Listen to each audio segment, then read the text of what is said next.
des besoins très forts qu'on a, c'est de créer du lien entre les espaces métropolitains au sens large et leurs différentes couronnes. C'est vrai qu'aujourd'hui, on a souvent une offre de transport public qui est très dense dans le cœur des villes et parfois dans les quelques communes qui sont situées alentour.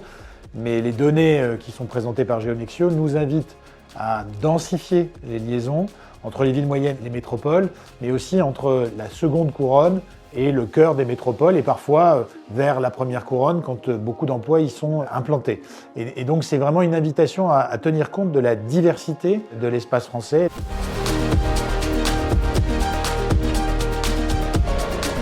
Ce qu'on voit bien à travers les données qui sont rassemblées par GeoNexio, c'est qu'il y a beaucoup à faire avec les infrastructures existantes, à la fois pour les entretenir, pour les mettre à niveau, pour en développer l'usage.